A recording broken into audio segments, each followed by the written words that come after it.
오늘 그 말씀께 해주시는 하나님의 말씀은 히브리서 9장 27절부터 28절 말씀입니다. 히브리서 9장 27절부터 28절 말씀. 이 말씀으로 예수님이 자기를 바라는 자들에게 두 번째 나타나신다는 뜻은, 이런 제목으로 하나님의 말씀 나누겠습니다. 히브리서 9장 27절부터 28절 말씀입니다. 자, 제가 읽겠습니다. 오늘 말씀도 또 중요하니까 여러분 잘 들으시고 삶에 적용할 수 있었으면 좋겠습니다. 27절 읽겠습니다. 한 번 죽는 것은 사람에게 정해진 것이요 그 후에는 심판이 있으리니 이와 같이 그리스도도 많은 사람의 죄를 담당하시려고 단번에 들이신 바 되셨고 구원에 이르게 하기 위하여 죄와 상관없이 자기를 바라는 자들에게 두 번째 나타나시리라. 아멘.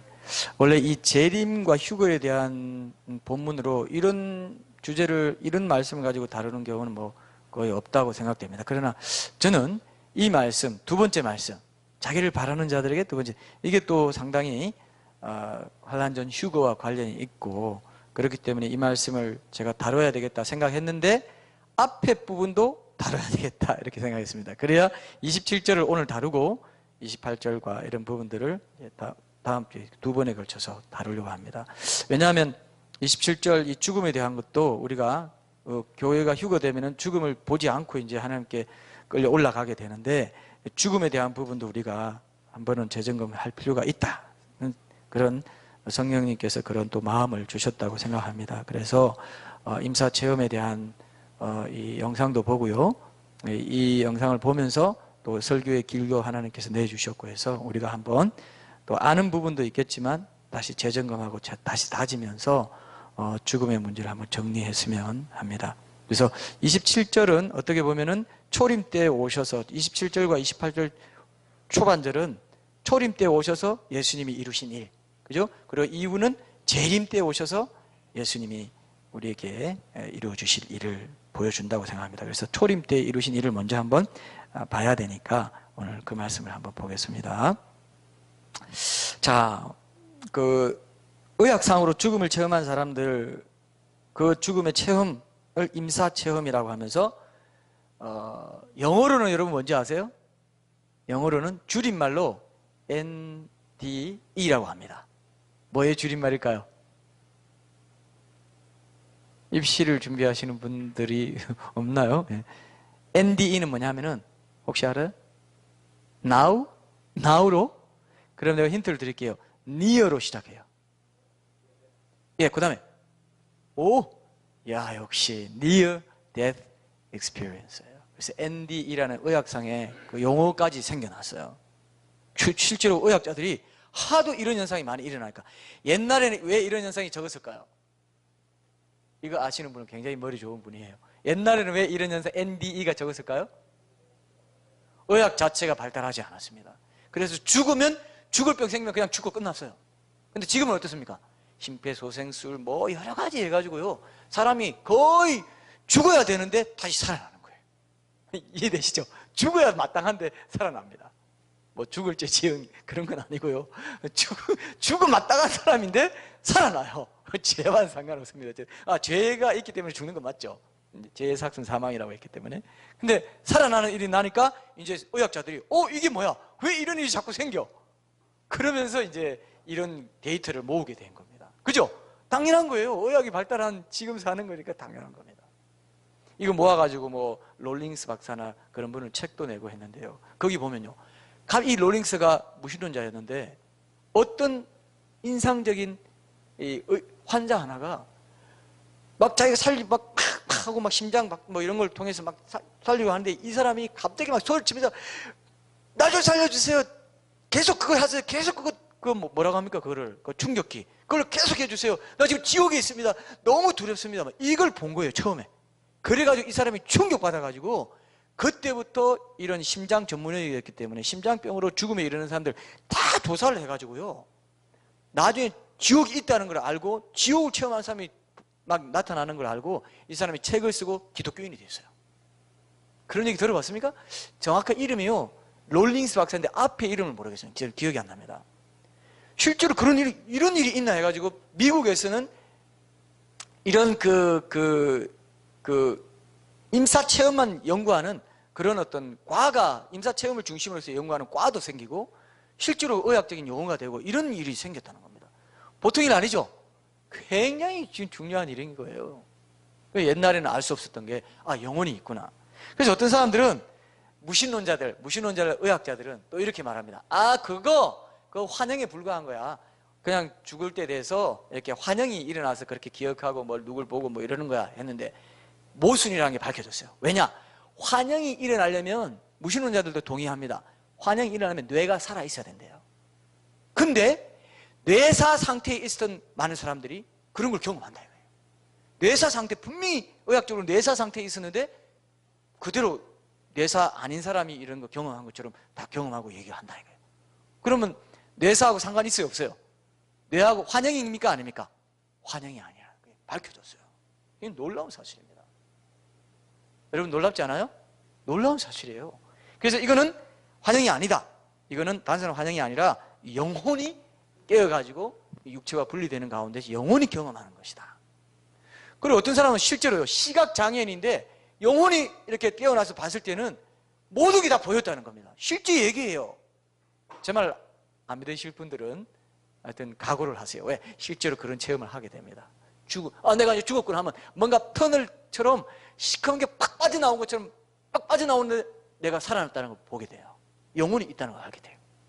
그래서 이 사람이 어떤 얘기가 많냐면은 임사체험에서 지금 완전 마취해가 전신 마취해서 수술을 하고 있는데 자기가 영혼 깨어나서 수술실 다 돌아봤다 이거예요. 그리고 당시 간호사 당신은 여기 있었고 그때 어떤 말을 했고 그리고 이 의사 선생님한테 어떤 기구를 그때 줬죠. 그걸 어떻게 알아요? 다 전신 마취하고 있는데 어떻게 알아요? 내가 다 떠서 붕붕 떠서 다 봤다니까요. 이런 사람이 한두 명이면 그런갑다 하는데요, 수도 없이 많아요. 자, 이래도 안 믿을 사람이 있습니다. 그래도 영혼이 뭐가 있어요? 죽으면 끝이지, 흙이지. 그렇게 해봐요. 그러면 그렇게 살아보세요. 나중에 아하 맞구나 하는 거 알고 나면 그때는 돌이킬 수가 없다 이겁니다. 우리나라에서도 SBS TV 알죠? 그것이 알고 싶다. 거기서 저 세상으로의 여행, 그걸 적어놓고요 유튜브에 확인해봐요. 제 말이 그게 그대로 있습니다. 제가 거짓말하는 게 아닙니다. 거기에 보면은 그 임사 체험자들 취재해가지고 보도한 게 나와요. 근데 이게 수술 도중에 어떤 사람은 그 수술 도중에 완전 전신마취 수술 도중에 이 임사 체험을 하고는 영혼이 희한하게, 이런 사람은 이런 케이스는 좀 드물어요. 그 전남 어디 있는 전남이라고 저 기억이 나는데요. 나중에 여러분 보시면 확인해 보세요. 전남 어디에 있는 부모님이 시골집 팻마루에서 밥 먹으면서 했던 말을 다 듣고 왔어요. 나중에 깨어나서 몇월 며칠날 몇 시에 부모님 서로 이런 말 했죠. 네가 그걸 어떻게 하냐? 이렇게 된 게 거기 나와요. SBS TV 그것이 알고 싶다에 나와요. 이래도 안 믿으실 겁니까? SBS TV 그것이 알고 싶다는 상당히 그죠? 촘촘하게 취재하는 걸로 유명하지 않습니까? 지금 누가 하고 있어요? 지금은 김상중 씨라고 굉장히 신뢰를 받고 있습니다. 그죠? 굉장히 잘 하시는 분이에요. 그러면서 이 프로에서 임사체험 7가지 공통점을 내놨어요. 많은 사람들이 임사체험자들을 취재를 해보니까 공통점이 있다. 7가지다. 뭐냐? 첫 번째, 육체에서 떠난 그 무엇이 있다. 그걸 유체 이탈이라고 표현해요. 유체가 뭔가 이탈한다. 그 다음 뭘까요? 어둠의 터널, 어둠의 공간을 이동하는 게 나온다. 거의 공통적으로. 그 다음에 빛과의 만남이 있다. 빛을 만난다. 이런 말이 나옵니다. 그 다음에 죽은 친지들과 만나는 일이 생겨요. 그런 것들이 굉장히 많이 공통적으로 나오고, 그 다음 5번째는 지난 과거가 한순간에, 아까도 우리 봤죠? 영상에서. 지나온 과거가 한순간에 지나가는 게, 어릴 때부터 죽기 직전까지 한순간에 모든 걸 다 알아요. 그냥 그게 영혼의 상태인 거예요. 영혼은 그걸 다 초월합니다. 한꺼번에 알아요. 1초 만에 그냥 1초도 안 걸려서 어릴 때부터 모든 것이 지나간다는 걸 많이 들었어요. 저도 많이 들었습니다. 저도 제가 아는 우리 옛날에 왔던 미국에서 오신 전도사님, 그분도 장이 이상이 생겨가지고 수술을 했는데 거의 죽을 뻔했어요. 근데 이분이 나중에 미국에서 저한테 얘기해 주더라고요. 내가 그때 내 어릴 때부터 내 죽을 그때까지 모든 게 지나간 걸 봤다 그러더라고요. 그래요. 내가 아는 사람이 그런 걸 내가 처음 봤어요. 여러분 침을 꼴깍 삼켜야 되는 거 아닙니까 이거? 예? 그럴 일이 아닙니까? 여러분들이 뭐 좋은 일, 나쁜 일, 뭐 좋았던 거, 뭐 나빴던 거, 뭐 죄, 뭐 이런 게 한꺼번에 지나는데 그걸 안다는 거예요. 영혼의 세계는 그런 겁니다. 지금은 내가 몸 안에 있기 때문에 그걸 제한이 있지만 영혼이 딱 되면 아주 섬세하게 모든 걸 느끼고요. 멀리까지 보고요. 아주 이제 그때는 하나님 알아요. 지옥 가는 사람은 하나님 알아요. 그래서 아하! 예수란 분이 창조주 하나님이었는데 그분이 나를 위해서 십자가에 달려 죽고 그게 이 지옥 안 가게 한 거였구나. 그때 모든 사람이 다 압니다. 그래서 예수 했구나. 그래서 이스라엘 했구나. 그래서 성경 했구나. 교회다 뭐다 그거였구나 딱 알게 되면 지옥 딱 떨어질 때 모든 걸 알게 돼요. 그러면서 성경에 보면 어떻습니까? 전도자가 돼요. 내 애들, 내 친지들은 모르니까 이거 가서 이거 있다고 꼭 좀 전해달라고. 너희들은 이곳에 오지 말라. 하여튼 오지 말도록 조치를 취해야 된다고 얘기 좀 해달라고. 아시겠어요? 다른 종교를 믿는 사람도 거기 가서는 그렇게 한다는 겁니다. 실제로 지옥 가서 그런 얘기 들어보면요, 절대로 우리 어머님은 절대로 오지 말게 좀 가서 얘기 좀 해달라고. 성경하고 똑같이 얘기해요. 거짓말 같죠? 거짓말 같아요? 진짜입니다. 진짜입니다. 지금부터 정신 바짝 차려야 돼요. 그러니까 죽음의 끝을 보고 내 삶의 끝을 보고 사는 사람이 복된 사람이에요. 안 그래요? 언제 죽을지 모르는데 항상 끝을 묵상하고 사는 사람이 지혜자입니다. 그래서 성경의 자문에 보면 지혜자의 마음은 초상집에 있고 어리석은 자의 마음은, 우매한 자의 마음은 연락하는 잔치집에 있다.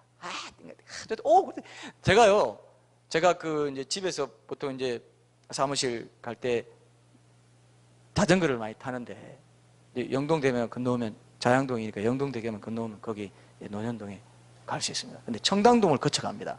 거쳐갈 때 꼭 JYP가 또 거쳐가요. JYP 아시죠? 그 건물이 청담동에 있더라고요. 그래서 저기네 하고 내가 보는데 혹시 연예인 지나가나 이렇게 볼 때도 있는데요.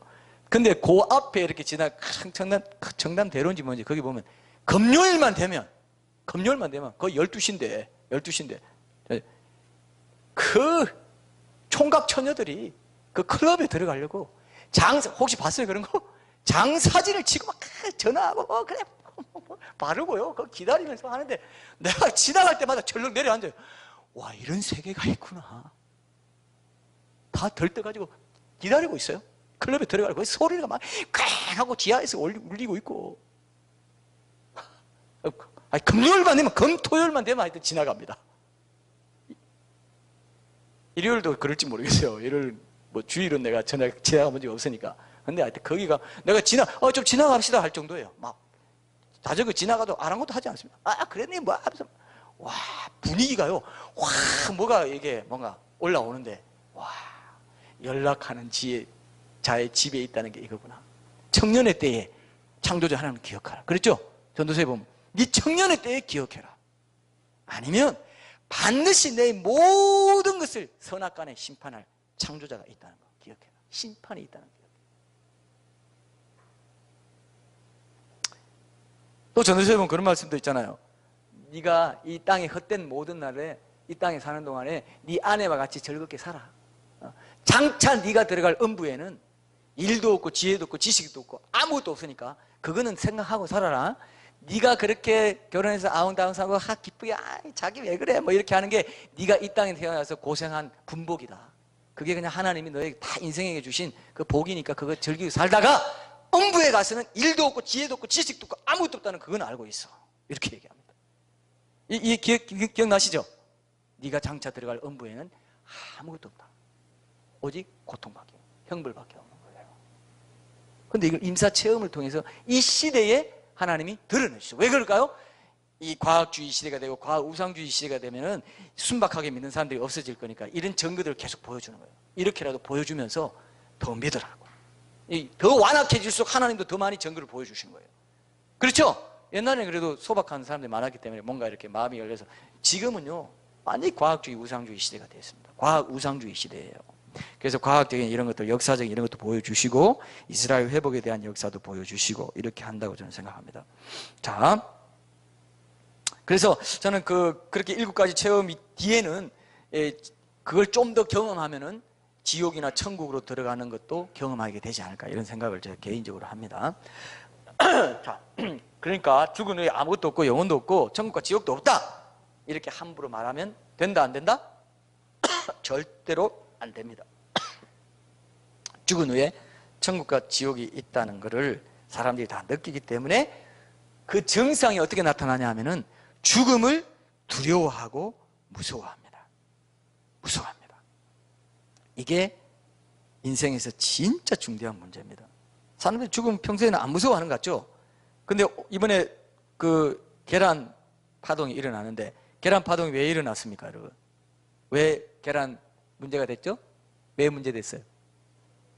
살충제가 뿌려졌다 이겁니다. 그러니까 뭐 공장식으로 막 농장을 운영하니까 계란 낳는 그죠? 산란계라 계란 낳는 그 닭들이 완전히 좁은데 이렇게 딱 써가지고 계란만 낳는. 그러니까 얼마나 이게 고생입니까? 그러니까 면역력이 약해져가지고 진드기가 붙고 막 그러니까 이제 살충제를 뿌리는 거예요. 닭한테도 뿌리고 닭장에도 뿌리고 그 물통에도 뿌리고, 예? 그 뭐 사료통에도 다 뿌리는 거예요. 그러니까 거기서 나오는 계란이 살충제가 있을까요, 없을까요? 살충제가 있는 거예요. 기준치 이상 나오는 겁니다. 지금 그냥 농장처럼 바깥에서 이렇게 키우고 이렇게 좀 넓게 해서 서로 이제 막 이게 서로 닭들이 막 부딪히면서 막 이렇게 운동도 할 수 있는 그런 이제 공장식도 있는데 그런 데는 전체의 5%밖에 안 된대요. 5% 이하입니다. 그러니까 우리가 먹는 대부분의 계란이 어떻다고요? 이렇게 해서 맨날 꼬꼬대 하면서 입만 내놓고 그냥 계란만 낳는 그런 닭들을 우리가 사실 닭들이 낳는 계란을 먹고 있어요. 근데 과자나 다른 음식에도 많이 들어가 있기 때문에 한두 번 먹는 건 괜찮은데요. 과자나 다른 음식에도 많이 들어가 있기 때문에 인체에 지금 이미 큰 영향을 끼치고 있다고 볼 수도 있어요. 사실. 지금은 이제 뭐 거의 다 물량이 다 풀렸다고 하는데 우리도 지난주에 마트에 가서 계란을 사려고 했는데 못 샀습니다. 그거 싹 다 비워져 있는 거예요. 없는 거예요. 근데 지금은 물량이 다 풀렸는데도 안 산다는 거예요, 사람들이. 이거 거의 안 사요. 풀렸는데도 못 믿겠다. 이렇게 된 겁니다. 친환경 계란도 이제 다 그 조사가 잘못됐다고 그랬죠. 그래서 뭐 달걀 2개씩 꼭 먹어야 되는 사람도 살충제 이야기 듣고 절대로 안 먹고, 그 다음에 애들한테 부모가 그래도 이거 영양가 있으니까 먹어야 된다고 후라이 해주니까 애들이 안 먹겠대요. 살충제에 있다고. 얘들까지 거부권을 행사했다는 말 들었습니다. 왜요? 살충제 성분 중에 암을 일으키는 그런 요소가 있고 질병을 유발해서 죽음에 이르게 하는 해로운 요소들이 있기 때문에 피하는 건데, 그건 궁극적으로 죽기 싫어서, 죽음이 두려워서 그런 모습을 보이는 겁니다. 그죠? 요즘 뭐 북한과 미국 간의 말폭탄전 해가지고 한반도 위기설, 전쟁 이런 것도 마찬가지고 지진이 일어났다든지 이런 얘기하면 평소에는 사람들이 죽음을 안 두려워하는 것처럼 살아가요. 근데 마음에 잠재되어 있는, 웅크리고 있는 죽음에 대한 두려움이 있습니다. 그게 어디서 자극되느냐 하면 이런 일이 있을 때마다 자극이 돼요. 안 되지, 안 되지, 이렇게 생각합니다. 이게 속는 겁니다. 마귀가 그걸 속여요. 죽음이 뭐 두려워? 그러나 마음속에 깊은 데는 죽기 싫어, 안 죽어야 돼, 이렇게 생각하는 마음이 있습니다.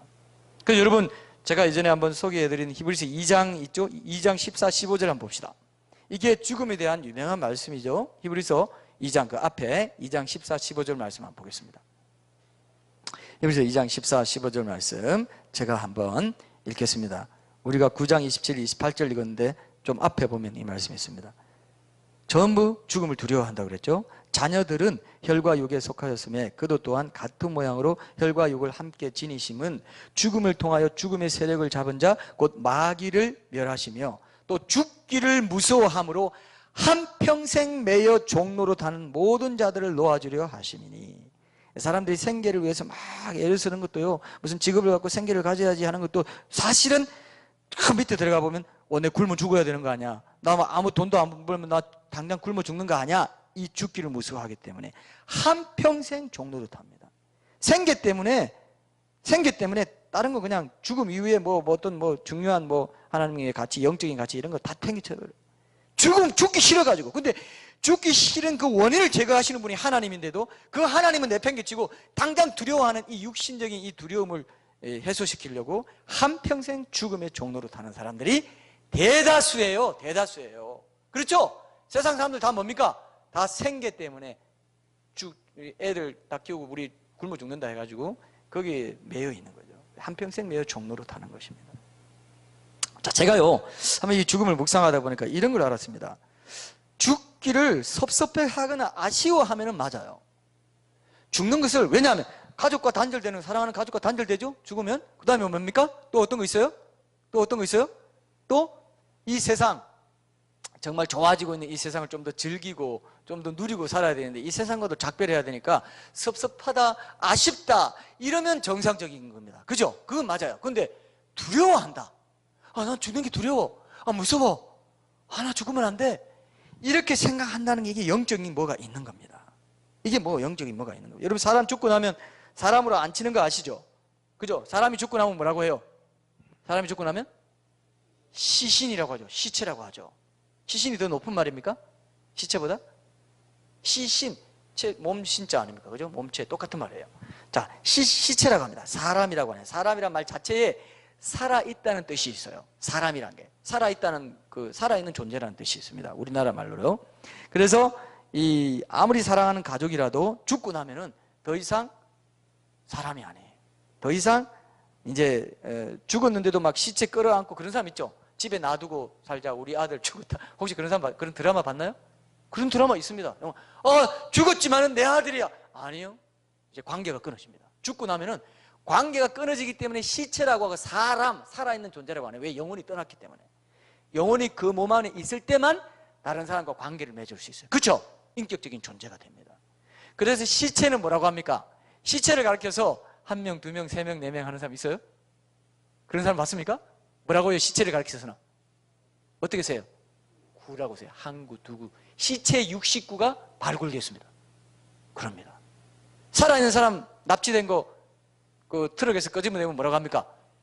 사람 몇 명 발견됐습니다. 이렇게 합니다. 근데 시체는 시신 129, 구가 발견됐다. 이런 식으로 말합니다. 사람이 아니에요. 물건처럼 된 겁니다. 그만큼 관계가 끊어지는 아픔을 우리가 느낀다, 섭섭하다, 아쉽다 이렇게 돼야 되는데 사람들은요 죽음을 두려워해요. 아, 나 죽기 싫어. 죽으면 어떡해.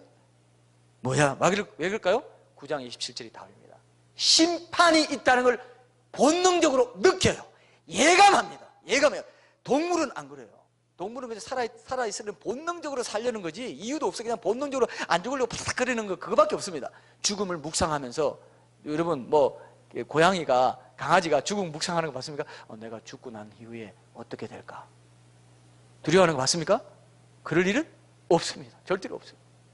근데 양심을 가진 사람만은 죽음 뒤에 뭐가 있을 것 같은데 실제로. 그리고 실제로 여러분 남의 죽음은 사람들이 믿습니다. 근데 내 죽음은 믿어요, 안 믿어요? 내 죽음 믿어요?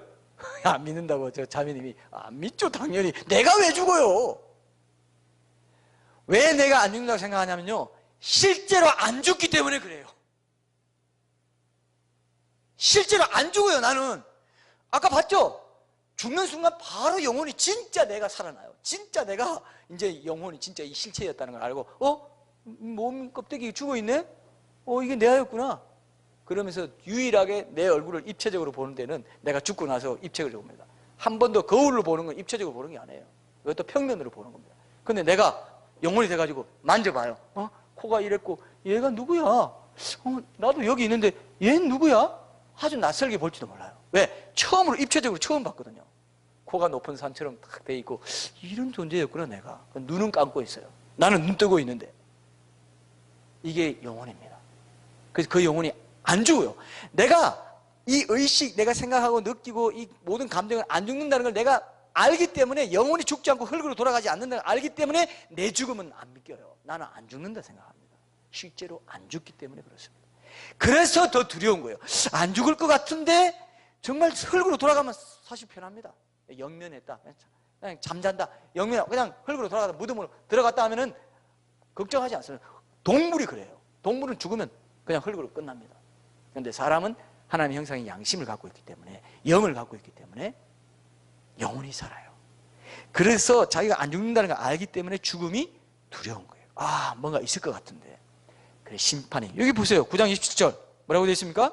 한 번 죽는 것은 사람에게 정해진 것이요 그 후에는 심판이 있으리니.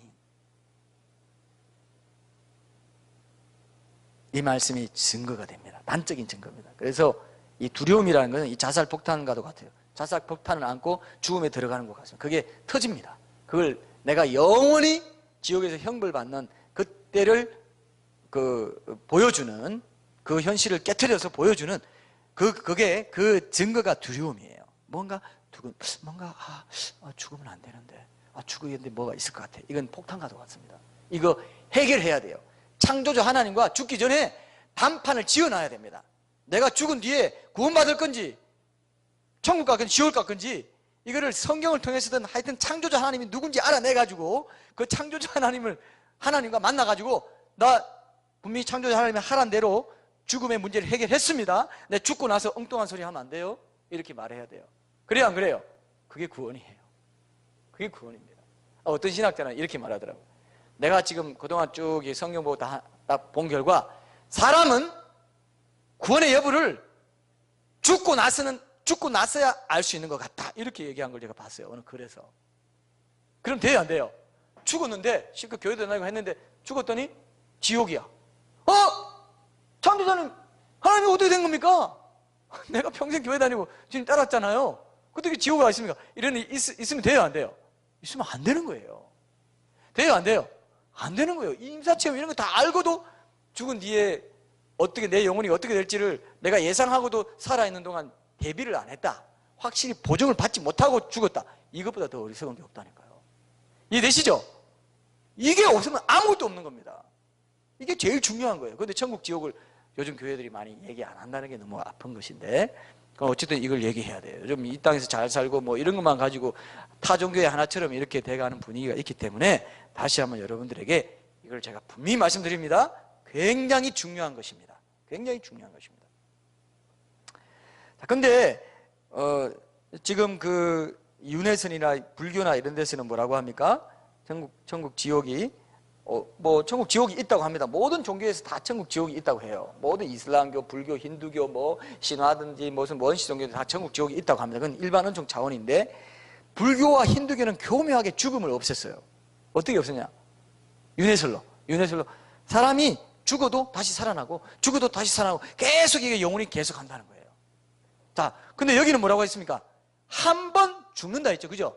한 번 죽고 나면 어떻게 된다고요? 심판에서 다시 살아나서 또 죽는 게 있다 없다? 또 있어요 없어요? 사람은 몇 번 죽어요? 사람은 몇 번 죽어요? 이 말씀에 의하면 한 번 딱 죽습니다. 혹시 두 번 죽는 사람 있습니까? 두 번, 세 번, 네 번 무한히 많이 죽는다. 그리고 또 무한히 많이 산다는 게 윤회설입니다. 그럼 이 윤회설이 이치에 맞느냐? 한 번 죽고 사람은 고유한 정체성으로 한 정체성, 그 사람은 영혼이 한 존재밖에 없다. 75억 명 중에 한 존재밖에 없다라고 믿는 게 맞는지, 아니면 여러 존재가 될 수 있다고, 그리고 여러 번 죽고 살 수 있다고. 근데 이 이치에 맞게 따져보면은 한 가지만 예를 들어볼게요. 사람이 동물이나 식물로 태어날 수 있다고 윤회설이 가르칩니다. 생전의 업보에 따라. 그럼 동물과 식물은 우리가 볼 때 양심이나 이런 선행을 하고 악행을 하고 이런 게 없어요. 양심이 없기 때문에 자기 가책을 안 느낍니다. 그럼 보세요. 자, 제 말 잘 들으세요. 여러 가지 이유가 있지만 제가 오늘 한 가지만 말씀드립니다. 그러면 동물과 식물로 태어나서 살아갈 때 그 다음 생을 또 어떤 존재로 태어나야 되는데, 윤회설에 따르면 자 보세요. 이게 어처구니 없는 이론인 걸 알게 됩니다. 이거 하나만 들어도 여러 가지 들 수 있지만, 근데 동물, 식물은 어떤 악행이나 선행을 할 수 없고 업보를 만들 수 없는데 그 다음 존재로 어떻게 태어날 수 있어요? 그 업에 따라, 카르마, 그 업에 따라 그 다음 존재가 태어나야 되잖아요. 그죠? 그 다음 존재로 심판받고 판단받고 태어나야 되는데 동물, 식물은 아무런 업보를 쌓을 게 없다 이겁니다. 실제로 그렇죠? 동의 안 하세요? 동의 안 하셔도 괜찮아요. 그러나 실제 이치상으로는 이게 맞다 이거예요. 그런데 그걸 가르쳐요. 식물로 태어나고 동물로 태어나는데 동물, 식물이 사람처럼 이렇게 악행도 하고 좋은 일도 하고 할 수 있어요 없어요? 없습니다. 동물이 좋은 일을 할 수 있어요? 가끔 강아지는 합니다. 충견 있죠? 그 자기 주인이 죽었다고 해가지고 그 동상 앞에서 비 나오나 눈이 오나 항상 그 시간에 거기서 주인 기다리는 뭐 충견, 그런 얘기 들어봤죠? 그 다음에 애를 구하는 충견도 있고. 근데 그거는 선행이라고 할 수 없어요. 자기가 전혀 모르는 선행이라고, 뭐 선과 악에 대한 관념 자체가 없어요. 그럼 유네스는 맞아요, 안 맞아요? 세상의 이치에 맞아요, 안 맞아요? 안 맞다 이거예요. 안 맞다 이거예요. 근데 불교에서는요, 그렇게 뭐 연기설 해가지고 무슨 뭐 이 만물의 인과관계가 상호 의존성을 이렇게 강조, 아주 자연주의적인 세계관을 가지고 연기라는 게 뭐냐 하면은 뭐 연기 나는 그게 아니라 인연 생기, 인연 생기라고 해서 이게 준말인데요. 인연에서 기가 나온다. 그 생명이 나온다. 이런 식으로 얘기해서 직접적인 원인이 인과 간접적인 원인인 연이 이제 결합해가지고 거기서 이제 생겨나는 그런 순환이 계속 시작도 없고 끝도 없이 계속 반복해서 이루어진다. 이렇게 막연하게 믿고 있는 겁니다. 이해되시죠? 그죠? 그러면서 이제 이전 생과 인연이 이제 다 연관되어 있기 때문에 윤회가 일어난다. 이렇게 막연하게 믿고 있는 거지 절대로 진리라고 할 수 없습니다. 그리고 불교에서는요, 하나님을 인격적인 하나님 인정하지 않기 때문에, 힌두교도 비인격적인 그런 어떤 존재를 인정하기 때문에, 그 원인 존재를 인정하기 때문에 인격적으로 판단해서 심판해서 그 유네스를 다 모든 사람의 죄를 다 심판해가지고 관장해가지고 하는 존재가 없어요. 근데도 그냥 자연주의적으로 인연으로 그냥 자발적으로 우연에 의해서 다 연결해가지고 간접적인 원인이 다 섞어져서 세상 돌아가는 메커니즘이 자연주의적으로 그냥 생성되는 것이다. 이렇게 얘기하는데 이것도 전혀 이치에 맞지 않죠. 그래서 여러분, 유네스는 맞지 않고요, 단 한 번의 구원의 기회를 놓치면 영원히 심판 가운데 들어간다는 것을 오늘 9장 27절이 짧지만 분명하게 경고하고 있습니다. 여러분, 그렇죠? 그렇죠? 한 번 죽는 것은 사람에게 정하신 것이다. 그 후에는 심판이 있다. 이렇게 얘기하고 있기 때문에 그렇습니다. 사람이요, 이 땅에서 천년이고 만년이고 계속 산다면, 죽음을 경험하지 않는다면 하나님 만날 필요 있어요, 없어요? 그렇게 말하니까 좀 당황스럽죠. 사람이 이 땅에서 뭐 병에 걸리더라도 죽지는 않는다, 영원히 산다 하면 하나님 만날 필요가 있다, 없다? 없습니다. 솔직히 말해서 하나님 없이도 내가 살아갈 수 있으니까.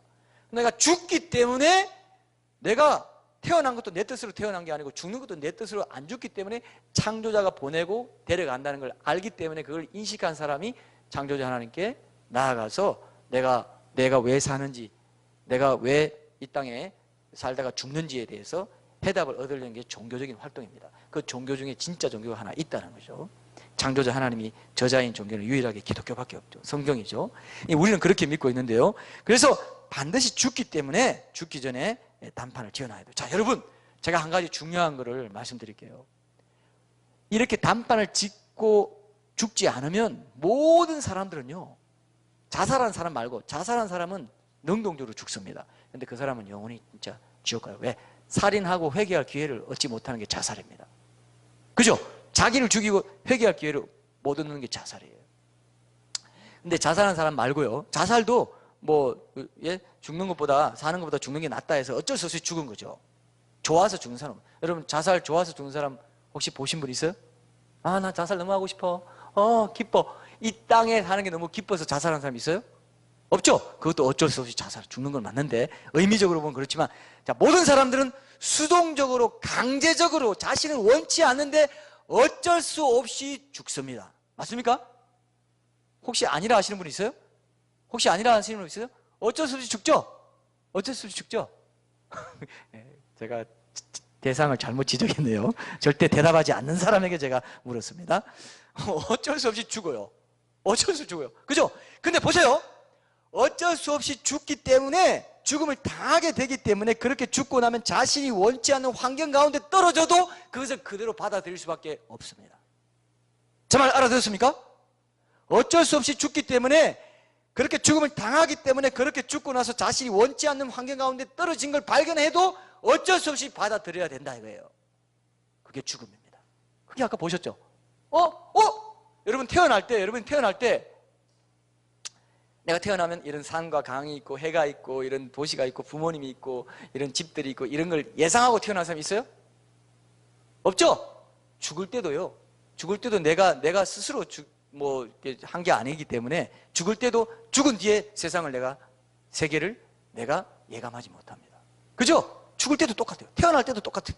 태어날 때도 내가 원해서 태어난 게 아니기 때문에, 누가 보내신 분이 있기 때문에 태어났고요. 내 인생 내 것이라고 하지만, 그런 노래도 있지만 절대로 내 인생 내 것 아닙니다, 여러분.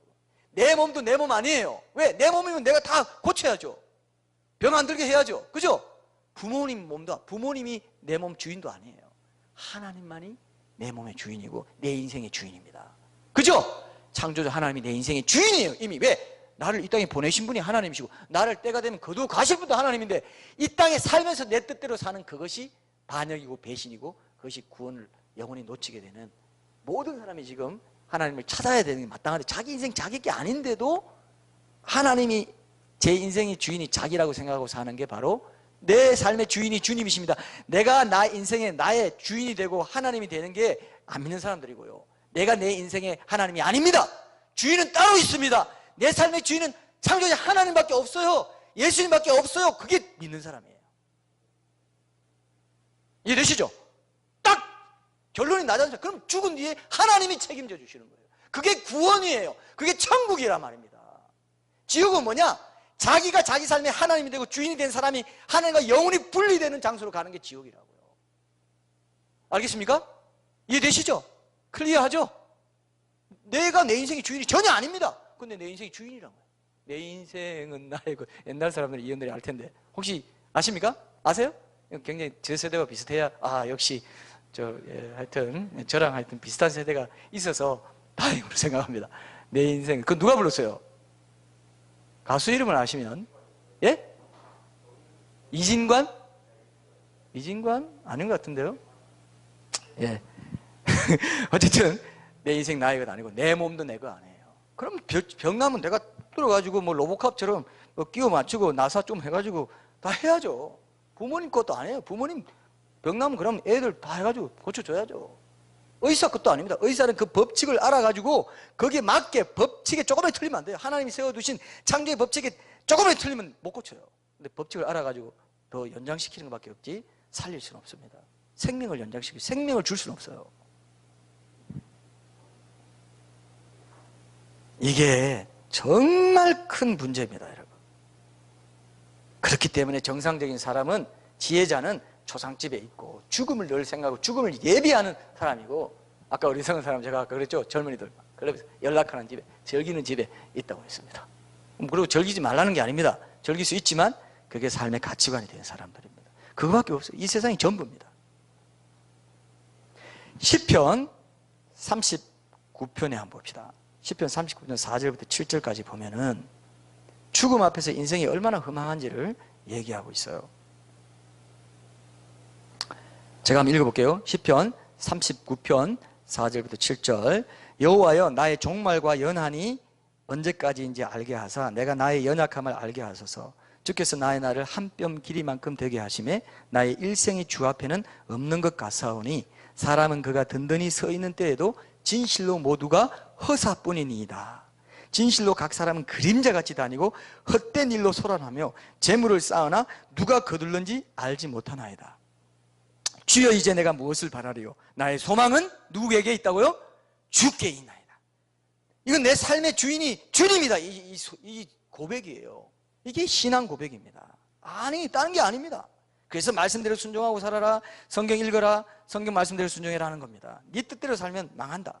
하나님 말씀대로 살아야 네가 창조의 법칙대로 창조 질서를 회복하면서 살아갈 수 있다. 아니면 타락 질서 속에 살다가 영원히 하나님과 분리될 수밖에 없다. 아무리 좋다 하는 것이 많아도 여러분, 자, 여러분 다 경험하죠? 아무리 뭐 좋다고, 아까 우리 뭐 가족 여행도 제주도로 갔다 오고 그랬더니 뭐 좋죠. 뭐 추억도 쌓고 좋지만 지나고 나면 남는 게 없어요. 아무리 좋다 하는 것도. 그래요, 안 그래요? 그래서 사람들이 뭐 일장춘몽이다. 인생 무상. 그죠? 인생 무상이 뭡니까? 상은 뭡니까? 항상 똑같은 게 없다. 계속 영원한 게 없다 이겁니다. 인생의 영원한 게, 지나고 나니까 아무것도 없구나. 지나고 나니까. 꼭 이런 고백을 한 분이, 제가 언제 한번 얘기한 것도 같고 잘 기억이 안 나는데, 제가 어떤 어르신 문병을 한번 갔었는데요. 그분이 그러더라고요. 지나온 날 돌아보니까 다 허망합니다. 그러면서 이분이 그 다음 말 이렇게 말하더라고요. 하나님이 계셔서 소망이 있습니다. 거의 지금 움직이도 못하고 여기 막 이렇게 빼내고 이런 분인데요. 목사님 감사합니다 하면서, 찾아와 주셔서 감사합니다 하면서 지난 날 다 돌아보니까, 정말 죽음을 앞둔 분이 그렇게 말했어요, 저한테. 그분이 지난날 돌아보니까 너무 빨리 지나갔고 정말 너무 빨리 지나갔을 뿐만 아니라 허망합니다. 그런데 하나님이 계셔서 소망이 있습니다. 희망이 있습니다. 이러더라고요. 딱 이 말씀이죠? 근데 청년의 때에 이렇게 하나님 뵙겠다고, 하나님과 동행하겠다고 이렇게 그런 청년의 때에 이렇게 하는 게 복입니까? 아닙니까? 근데 여러분 중에는 내가 청년의 때에 온 게 너무 아까워. 실컷 즐기다가 노년의 때에 만나러 내가 나왔어야 되는데 아까워서 어떻게 해? 나 손해야. 언제 죽을지 모른다니까요. 그죠? 맞죠? 지금 청년의 때에 창조자를 기억하라고 했어요. 제가 옛날에 그랬죠. 나이가 자꾸 들면요, 많이 들면요, 나중에 점점점 구원의 기회가 작아져요. 확실히 그렇습니다. 확실히 그래요. 제가 찰스 피니의 부흥론인가 그 책에도 보니까 피니가 그 얘기 했더라고요. 나이가 많이 드는 사람들은 하나님께 돌아올 가능성이 점점점 줄어진다고 그러더라고요. 왜? 점점점 완악해지고 자기 고집이 더 많아지고 하나님 없는 가치관이 쌓여가니까요. 어릴 때 그래서 제가 지금 그 딸한테 빨리 그 중2 그 친구, 친한 친구 빨리 전도하라고 제가 얘기했는데, 전도했는데 얘가 교회 가자 했더니 나 교회 안 가. 그렇게 얘기했다더라고요. 야, 청년의 때에 잡아야 되는데 내가 그래서 야, 그렇게만 말하면 되냐. 교회 가면 뭐가 좋고 너 어떻다 이러는 게, 그런 내가 앞으로 한 번 더 교육을 시키려고 합니다. 그래서 근데 여러분 안 가져가죠. 근데 요즘 애들, 그래서 애들 전도가 필요해요. 어린이 때는 없으니까 뭐 너 친구 있고 뭐 좋다면 그게 뭐 찬양다고 뭐 좋다더라 옵니다. 뭐 점심밥도 맛있고 그럼 옵니다. 요즘은 뭐 점심 밥을 하도 잘 먹기 때문에 그런 걸로 오는 사람은 없어요. 그러나 어릴 때 전도하고 청년 때 전도하고 나이가 조금 어릴 때 전도하는 게 굉장히 중요한 거예요. 그죠? 그래서 쭉 가는 겁니다.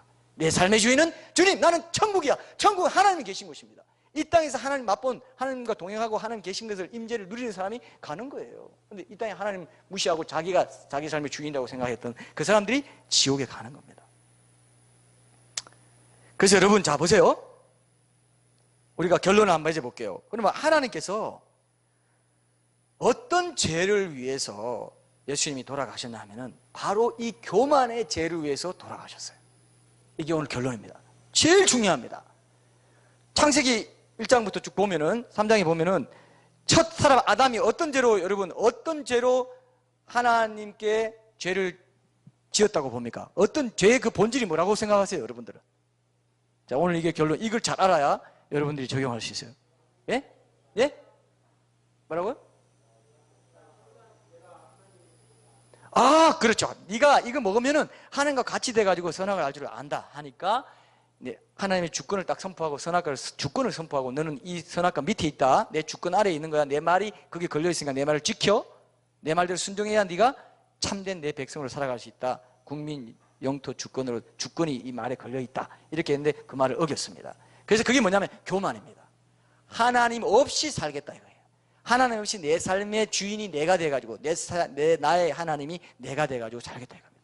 그게 모든 사람한테 지금도 있어요. 그게 원죄라고 하는 겁니다. 지금도 있어요, 없어요? 지금도 있어요. 그 죄가 지금도 우리 각자에게 다 있어요. 내 인생 내가 살지, 뭐 교회 왜 나가? 아이, 거추장스럽게 뭐 하나님 말씀 들으면 뭐해? 내 인생 내가 살고 내 생계 지금 꾸리기도 바쁜데 시간도 없어. 또 하필 또 주일에, 휴일에 또 교회를 오라 하냐? 그 반토막 싹 내가지고 어중간하게 만들고, 아, 나 싫어. 대다수가 그렇게 살아갑니다. 그래요, 안 그래요? 지금 다 그렇게 살아갑니다. 근데요, 그렇게 사는 사람은요, 존재 자체를 상실하고 사는 것이다. 이렇게 진단합니다. 신학자는. 이해되시죠? 왜냐? 내가 여호와라는 게 무슨 뜻이라고 했습니까? 우리 그때 배웠죠? 아, 안 배웠나요? 여호와가 무슨 뜻이라고 그랬어요? 여호와 이름의 뜻이 스스로 있는 자. 스스로 있는 자. 그게 뭐예요? I am that I am이에요. 스스로 있는 자. 그게 뭐냐면요, 나는 존재다 이겁니다. 존재를 가진 자, 이게 아니에요. 존재 이게 아니에요. 존재 자체인 거예요, 하나님이. 근데 하나님을 무시하고 산다? 하나님 형상을 가진 존재가 하나님 무시하고 산다? 그럼 나는요, 아무것도 아니에요. 헛것이고 험한 거고, 그래서 그림자같이 다닌다 한 겁니다. 그림자같이 다니는 거예요.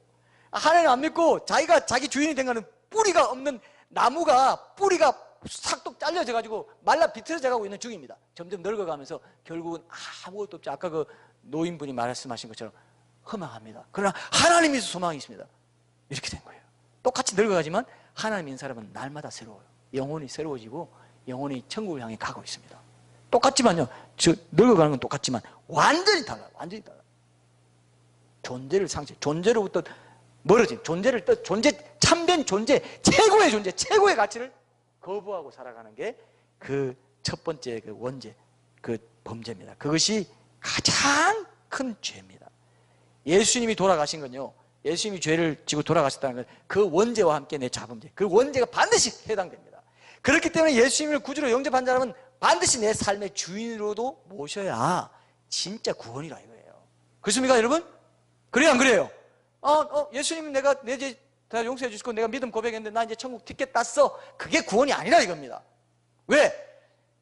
내 삶의 주인이 나로 삼고 사는 그 죄를 위해서 돌아가셨는데 다시 그 죄로 돌아간다 이거예요. 그럼 돼요 안 돼요? 돼요 안 돼요? 안 된다 이거예요. 그럼 구원을 2번 못 박아 죽이는 겁니다. 그래서 나를 2번 못 박느냐? 네가 나를 구주로 영접한 뒤에 네 뜻대로 살고 하는 말씀대로 안 산다고? 그럼 나를 2번 못 박는 건데?